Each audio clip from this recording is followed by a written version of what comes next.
আরি স্বরচিত কবিতা পাঠে অর্পিতা। তুই যাকে রিজন বলিস, আমি তাকে এক্সকিউজ বলি। কাল যে সময়গুলো কেটেছিল একসাথে, আজ দুজনেই বিপরীত মুখে চলি। তা বেশ, সময়োচিত এবং যুগোপযোগী তো বটেই। তাই আর কোনো রকমের ব্যাখ্যাই অদরকারি। ধরে নিলাম না হয় এও এক রকমের বন্ধুত্বপূর্ণ আড়ি। ভালো আছিস? ভালো থাক। আমার কথা না হয় থাক।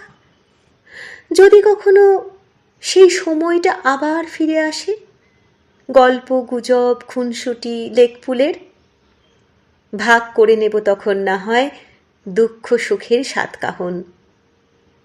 কি বলছিস? এমন সময় আর কখনো যদি না ফেরে, দুজনেরই তবে হারিয়ে যাওয়ার কেউই আর পাবো না কোনো টের। স্বরচিত কবিতা আরি। ভিডিওটি আপনাদের ভালো বা খারাপ যেমনই লেগে থাকুক না কেন, অবশ্যই লাইক কিংবা ডিসলাইক দেবেন এবং আপনাদের মূল্যবান মতামত রাখবেন। সম্ভব হলে আমার ইউটিউব চ্যানেলটিকে সাবস্ক্রাইব করে রাখবেন।